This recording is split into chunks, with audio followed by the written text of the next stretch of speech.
Başladık. Başla. Salam Seyday. Selam. Hoş geldin. Hoş buldum. Nasılsın, iyi misin? İyiyim, sen nasılsın? İyiyim. Kaç vesait yaptın gelene kadar? Bak şey vardı, vapur. Vapurla 4. Vapurda 4. İstanbul turu yaptım sana gelene kadar. Öyle iyi geldin mi? Nasıl geldin?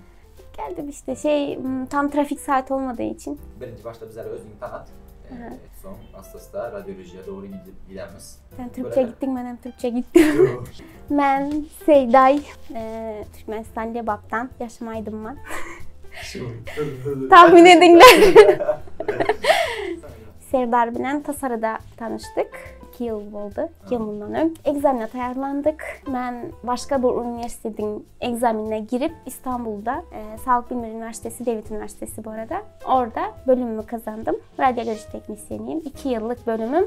Başta beğenmedim. 2. yılam işte tayarlandım, ettim. Son OKAP baştan son Banisa'ya gidip işlep baştan son sevdim yani. Şu an seviyorum ve Temmuz'dan beri de çalışıyorum. Stajyer ol, evet. Normalde bizler devlet üniversitesinde okanımız için devlet bizleri zaten staja koyvaradı. Ümraniye Devlet Hastanesi'nde başladım. Birinci aylığımızı yaptı. Pulumuz. Tıp bayramında. Merak ettim şu an.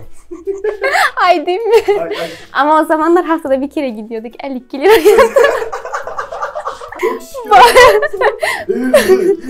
Aynen. Ama nasıl mutluluk veriyor ya. Mesaja bakıyorsun 52 lira ama hastanenin adı yazıyor ya orada. O bile yetiyor yani. Şimdi haftanın 5 günü gidiyorum işte 3-4-5 günü 1000 lira alıyorum. Bu şu anki gittiğim yer zat özel şirket yani. Gittiğim cihaz şu anki başka. Oradan işte korona olduğu için bir ay sonra bizi bıraktılar. Bizler sonra ben gönüllü gitmeye başladım. Marı'dan bir de doktor taptım. Kulak burun burada çalışıyor. Türk'le evlenmişti. Evet. Ama kadın mı erkek mi? Erkek. Vepa adı. Takipleşiyoruz. Bakabilirsin ve çok güzel estetik de yapıyor bu arada. Ve alanda çok iyi. Ben rica ettim ya baktım dedim ki işte Vepa Bey ben şöyle öğrenciyim yardım eder misiniz? Ben bir yer arıyorum falan dedim. Ondan sonra hemen zaten bir doktorun numaranı verdi. Dedi, buna dedi, Canet dedi, benim adımı ver dedi, sana yer tapsın dedi. Hoş dedim, hakikaten. Telefon ettim, adam yüzüme kapatmak nedir bilmiyor. Yani doktorlar egolu olur ya, hiç ego yapmıyor yani. Hemen zaten ertesi gün görüşmeye gittim. Bir gün sonra da başladım yani. Sırazı başlattı sağ olsun. Türkmenler bu konuda hani birbirlerine kömeğdeler, evet. Yok, hakikaten elinden gelen adamlar birbirine kömeğdeyken. İto student dedim, hem dedim öğrenmek istemem falan desem onun hoşuna gitti galiba. Hemen yerimiz adetti. Hatta ertesi gün geldi barlı diyem. Geldin mi? İşte olsam mı? Dedim evet.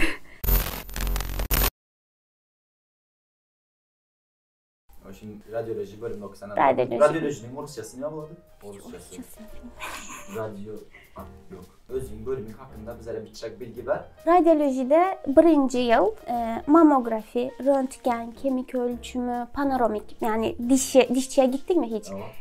Daşından aparat aylanadı.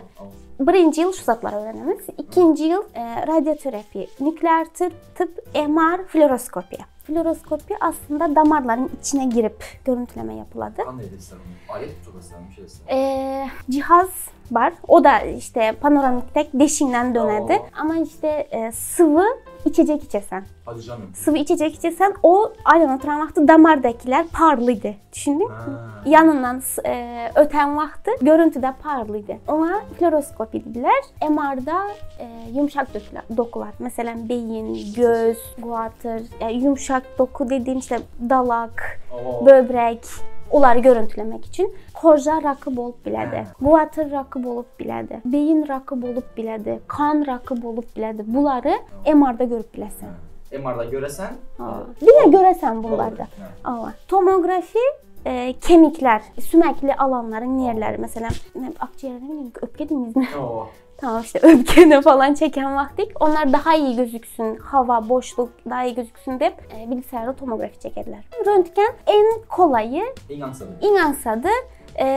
Bir yerin kırıldı mı, işte dövüldü mü hemen gidip çektirmek için de. Mamografi onu da söyleyeyim, rak olmamak için dikkat edinler. Sebebi rizmde birinci gezek tıpta ayıp yok, bir enceği yok, hatın göremde oturup ağlantım.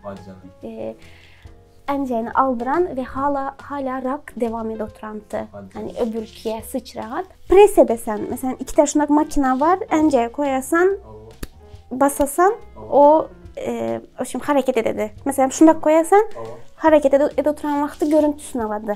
Yumuşak doku, lipid dimiz bize, yağ dokusu. Onun görüntüsü. Mamografi, evet. Bunda sizlerin bölümünüzde bayağı önemli. Ben burada önemli deklarlarım ettim. Türkiye rentgençiler, barasan rentgen çekerler işte kömüğün döyük bay bir şey öğrendi. Demek ki başka dallara var eken. Yani mamografi, tipografi, bir de emografi mi? Emografi. MR. Grafi. Yok. Birinci yani var ya şimdi. MR, tomografi, mamografi, röntgen, fluoroskopi.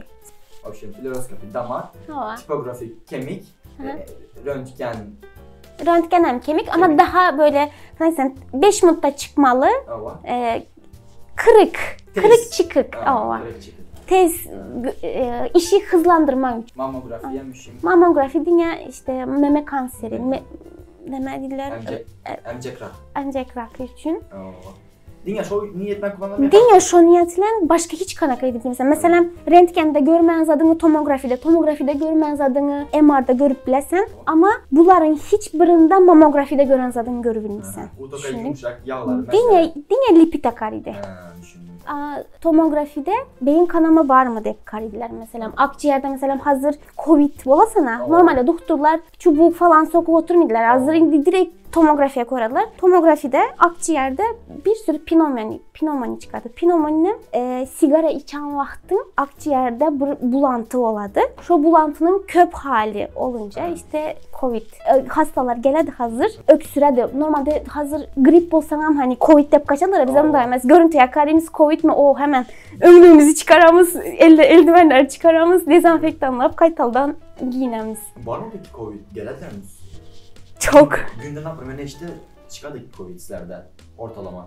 Ya 5 minut boş durmadık. Mesela bazı 6. gün ben geceye gittim. Buradan saat 7'ye çeli boş durmadık. Bu sürekli şok hep de bir gün önünde yarım saat boşluğumuz oldu. Yarım saat oturuşta okulap kalıp ben. Ondan sonra zaten hiç boş yok. Yani düşün 5-7 dakika görüntü çekimi süredi ve arda girediler. Hani hiç boşluk yok. O kadar dolu. Gece bile. Gündüzü aydınlan dolu. Kök kıyım var abi. Kök kıyım.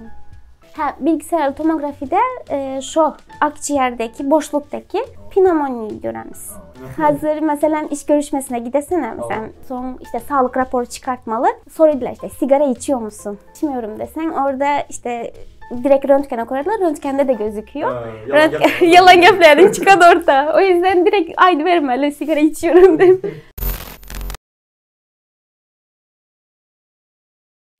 Bunların adotan zatlarımızda bize her girip çıkan vakti radyasyon alamız.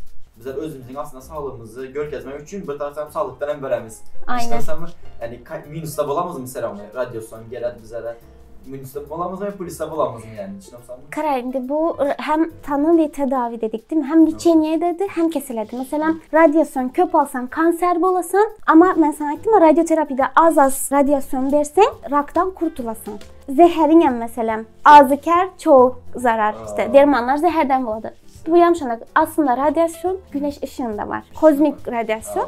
İyonize olmayan dedikleri yani zararlı bolmayan. Şu güneş bolanı üçün yiyeceğimiz, içeceğimiz kettelədi bilesen, göğönümler. Şonunki tek. Bu mənim ayda oturan hazır tıpta ulanma oturan radyasyon, yapay radyasyon. 1895 yılda William Röntgen fizikçi ilk röntgeni çıkaradı. Oradan işte radyasyon əmələ gelmeye başladı. İlk çektiği resimem öz hatının eli yüzüklü ama adam hatını örünü çeke kanser edipti sonunda kanserden öledi hatın. Yani onu duyduğumda çok üzüldüm. Adam nereden bilsin radyasyonun kanser olduğunu? Vaktinde hiç kim radyasyon mesela Çernobil patlayan vakti işte normalde kayıtlara işte 18 kişi falan öldü deyip giriptiler. Ama şu yıl Çernobil patlayan vakti 8.000 ton radyasyon yayılıyor. 4 Tabii ki normalde radyasyon 2 minut içinde yok olan bir zat radyasyon ama zatta bu birden atom bombası Hiroşima gibi düşün. Onun 2 kat büyüklüğünde bir insanlık suçu zat oldu. Bunun üstünü yaptılar. Azı indi kinosunu çıkarıp şu yandakilerin hatalı oldukları zatları çıkıp başladı. 5 milyon adam birden öldü. Mesela bir günde 100 grey, 1000 grey radyasyona maruz kalsan rak bolasan. Onun üstünde radyasyona maruz kalsan hem rak olasan hem artık derin özünden özü çürüp başladı. O radyasyona maruz kaldı ya, özünden öz yara açılıp çürüsen, yani resmen o radyasyondan çürüsen. Aslında hücreleri öldüredi, doğru mu? Öcüklerimizi öldüredi. Çüredi. Azalamayan için o hücreler zarar ediyor. Çernobyl'da hem şondak adam köpüyor alan, 4000'den fazla adam beçe, kiçkinelikten lösemeli, kanserli, 5 milyon adam birden ölen ama kayıtlara geçen 16 kişi falan yazıttılar. Ama işte bunlar kansat bol yani bir atomlu reaktör yarılmaydı. Yani yarılmalar meziyottan vakti o şey yarıladı. Teknik zat bolupdu, aşıp kabarçılar yarıldı. Karaşon'a 30 yıl bolupdu. Daha yenen bir 30-40 yıla çeli orada radyo zat var. Topraklar kurulan, ağaçlar kurulan. Hazır ziyarete giderler. Bak, YouTuber'lar falan işte nasıl bir yer kandak olan deyip ahmaklığa da tutar. Çünkü hal radyasyon var. Düşünsene bir giresen bir günde 10 tane röntgen çeken tek olasan. Normalde bizler güneşin ışığından da yani bir yılın ortalaması 2 grey bir adam radyasyon aladı. Bir yılda.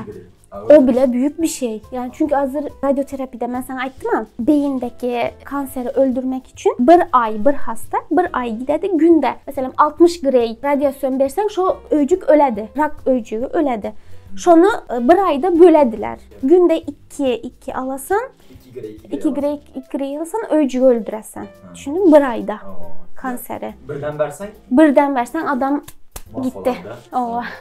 Radyoterapide bu artık tedavi kısmı, Türkçesi değil mi? Bu radyoterapi liçeniya kısmı. Şimdi balinoya gelende mesela değerli başında tümör var. Birinci uçur hasta yatırasan hareketsiz kalmalı. Ondan sonra üstüne yapıladron material tek zat var. Material yatırasan işte birinci uçur görüntüsünü çekesen tümör, rak hangi yerde? Son işaret koyasan mesela. O yerde nokat koyasan. Nokat koyasan. Nere radyasyonu, nere koyacağını çizasan. Ondan sonra yeniden tekrar bir görüntü alasan ve hastanın öyle bir anına denk gelmeli ki hiç kımıldamaz. Çünkü aytdı mı? Bir yerde kımıldasan, şunda durayım vaktin. Az yine şunda etsen yanındaki sağlıklı öcüklere atış etsen bu insanlık suçudur. Mahkemelik falan boladı. Mesela ceza ödeysen, işinden bolup bilesen. O yüzden sniper. Güzel sniper. Sniper demek toçka atmak. Yani nime üçün nimataslar. Rak üçün radyasyon atasan. Mesela bir ayda 60 grey radyasyon almalı mı? Sen her gün şu bir balinoya günde 2 grey radyasyon atmalı ve aynı toçka atmalı. Hatta çizasan adam bir ay şu çizikle gezedi her gün ütkemesinde. Şu yerdeki rak hücreni ketlenmesindir. Ölsün. Çünkü yaman tez özü pitaçse dedi bilen sen. Sen yani görevin sniper'da okunu zarjada sana toçkaya urasan. Aynen. Ettin mi sen bunları? Yani ettin mi? Buna etmedim. Arzum şunda çalışmak. Hazır sapaklarını görüyoruz. Heyecanlanıyorum gerçekten böyle bakıyorsun. Hayalim bu. Hatta makineler yaman kımmat. Mesela 10 ta tomografi alıncan bir de radyoterapi alsan boladı yani. 10 ta tomografi makinesinin pulu bir de radyoterapi. O şunun için çok az. Yani sizler makine bulmasa hiçbir şekilde sayıdabilmişler. Sayıdabilmişler. Bunda o adam taptı, sen aytın ya 1895'te bir adam taptı, Fizikçi William Röntgen. Röntgen'den sonra işte Röntgen adı koyulan. Direkt makineyi mi taptı yoksa? Işığı tapan. Radyasyon ışık, yani ışık verilmesini tapıptı. Normalde radyasyon hiç görmüşsen, isi yok, dokunup bilmişsen ve o kadar hızlı yayılma şey var ki sen yürüyüp kaçıp bilmişsen. Yani, hızlı çünkü. Aynen. Şık boldu. Kandak sen sırada çekesen çak anaşan gidek. Yayıladı. Peki sana zararı var mı mesela? Sürekli bunda iş çalışıyorsa önlem var mı? Şunun için bizlere kurşun odası. Mesela kurşundan ötmedi. Yani sızadı. Bizler sızılan yani süzülen böyle radyasyonla maruz kalamız ama direkt olanla kalımız. Mesela seni çek oturamaqdım, sen mesela 3 grey, 4 grey aldın deyəli, mən 0.02 falan alamam. Çünkü ben arka tarafta ve kurşun zat var. Eşikli olan için eşiğin arasından ötüp bilədi. O da çok az bir şey. Peki sen bu işe giriyor tamamdır, bunları göz önüne alıp girdin doğramaz mı? Yani ben hayatım boyunca o şekilde işlemem. Hem şey radyasyon buladı ben üzerimde. Şimdi sen insanlara aslında yaxşılıq etmək üçün özün hayatından bölürsən. Şundak normalde başkalardan apasını meslek bolanı üçün sen bir köprak aylık alırsan ve tez pensiya çıkasan. Tez pensiya. Kaç çıkasın? 15 yıldan sonra pensiya çıkıp biləsən. 15 yıl. 15 yıl demek ki. Yaxşı.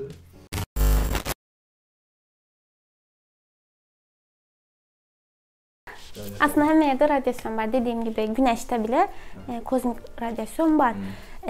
Azı kar, çoğu zarar. Aslında işte telefonlarımızda, mikrodalgalarda, mesela fön çek oturmakta yüzüne tutmayacak bol. Dine saçına tutacak bol. Eğer şu föniyem köp ulansan, saçların dökülüp başladı, o da radyasyondan boladı. Kompütürde var. Kompütürü uzakarak tutmaya çalış. Telefonda köp gepleşme veya kulaklık bilen gepleşmeye çalış. Nauşnik bilen. Alışveriş merkezine gitsen. Onun adı ne Mete? 4 güncek. Güvenlik. Güvenlik. Şunun adı ne? Şunu da gedi. 4 güncek şuna kazadın içine ötesene. Yani şunda hem radyasyon var. Eğer berimini olsan, beçav olsan, ötmeyecek bol. Aydasan, rahatsızlığını aydasan, ikradan ötesen. Bunda mənim fikrim beremin xatından razı qalıb oza gitsin telefondan uzaqda bir yere gitsin ki bəlkəsinə zarar gəlməz. Потому что şehirdə sürekli radyasyonun pəsində durursan sən. Həm yerdə teknolojik zatlar var, sürekli radyasyon topluluğunun içində durursan. Şunun üçün hazırki beçələrim hiperaktif boladı. Yani radyasyon köp olandan hiperaktif boladı. Hani aşırı yani aktif olmak güzel bir şey ama hiperaktif olmak. Mesela bizler mesleğimizde berimini bulmam biraz problema. Çünkü ilk 10 günde fetüstünüz bizler. Şu tutun mıydı? Düşündük sen. Hemen tutulmadım. Tutun mıydı? Düşük yapadı. Şunun için yılda bir gezek bizim şua iznimiz var. Mesela radyasyon alasan, sonra sana aydadılar ki bir ay git. Ayak yalan aç yürü yani toprakta fazla da. Şu arada işte berimini bolasan, berimini bolup gelenden sonra tolika seni o kumanda odasında veya bilgisayarın daha başında sen içeriye girmişsen düşünün. Çünkü beçeye bir zat bolmasın.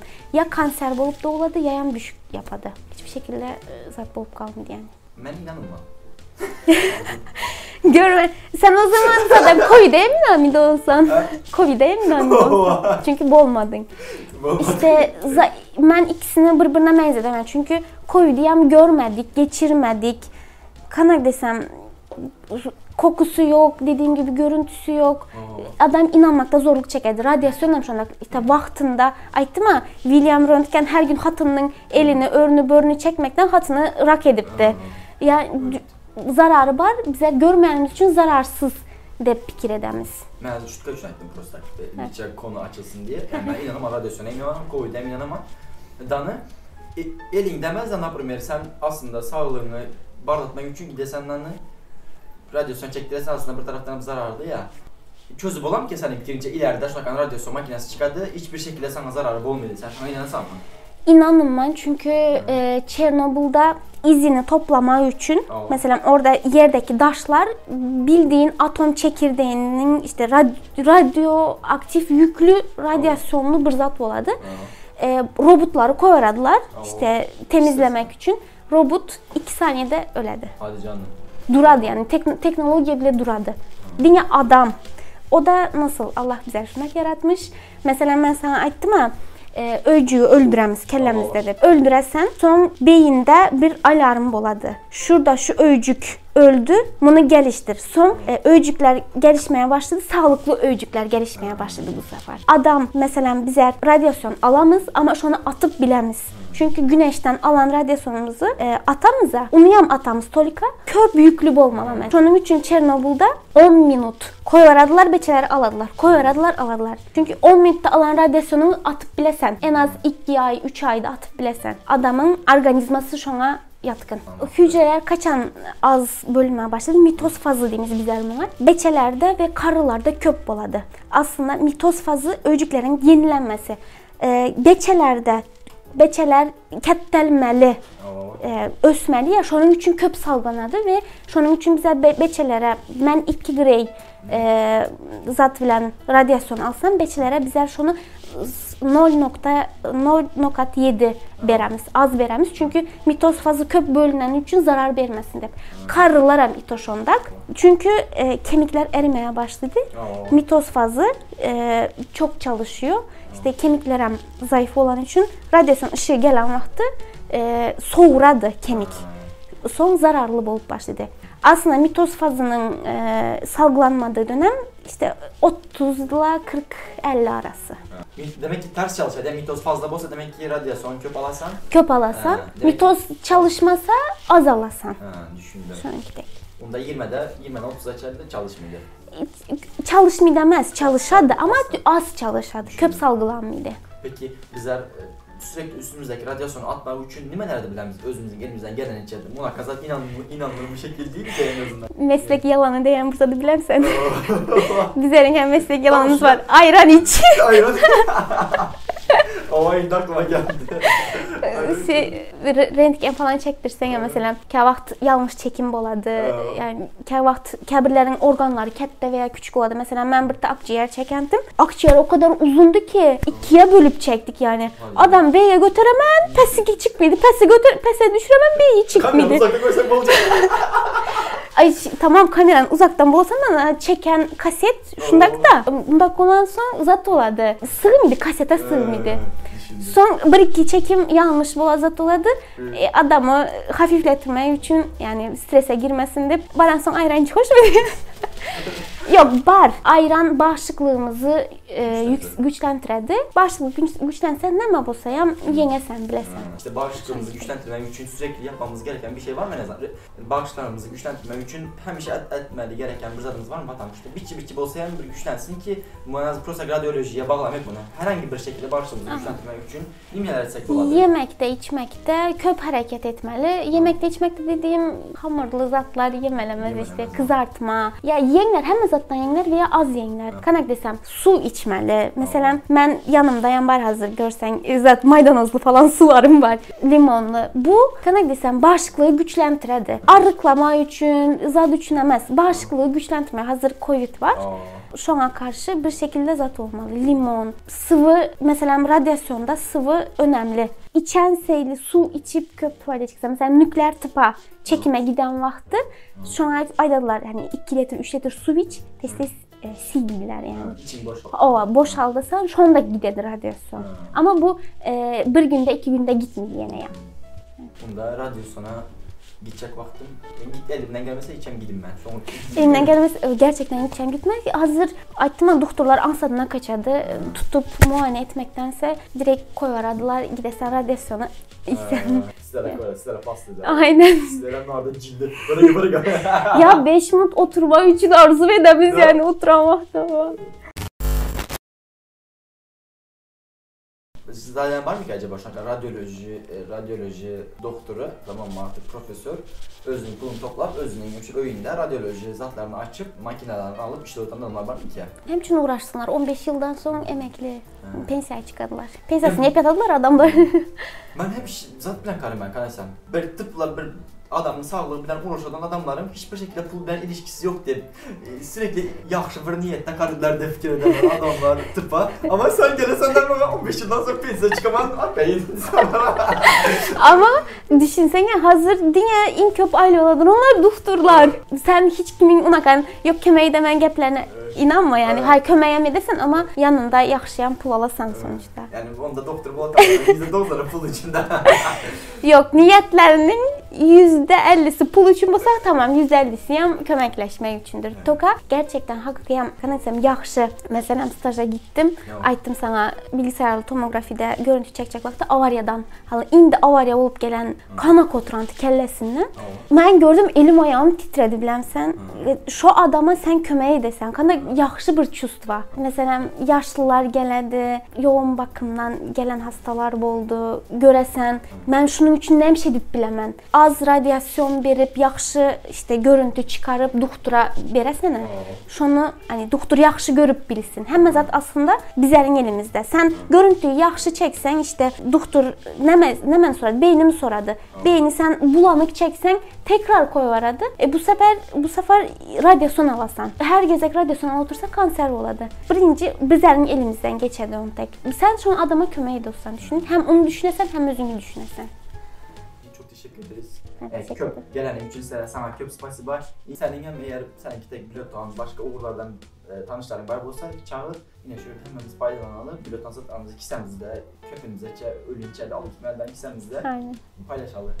Mesela mazman köpde de öğrendim ben. Hiçbir şekilde bunların hakkında hiçbir bilgim yoktu. Ben yani bu aparattan zaten röntgen oldu. Ama şu an tipografiyi öğrendim, MR'ı öğrendim, mamografi öğrendim. Bir de radyoterapinin görümünü öğrendim. Şimdi hiç kim bilmedi yani. Görülen adamların senden başka hiç kim bilmedi şöyle abi.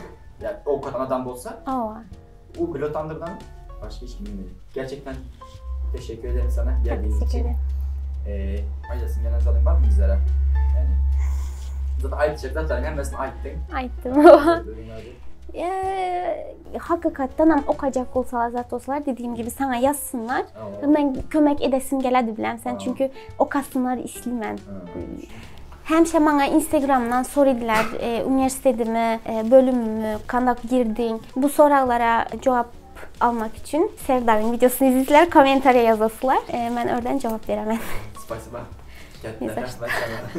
Halkın için zaten desin gelem. Köp edesim geledi. Ama kolay da kaçın köp Aslında belki nereden bilesem belki köp pul toplap öyle gidip bir görüntüleme merkezi veya radyoterapi merkezi açıp bilemem.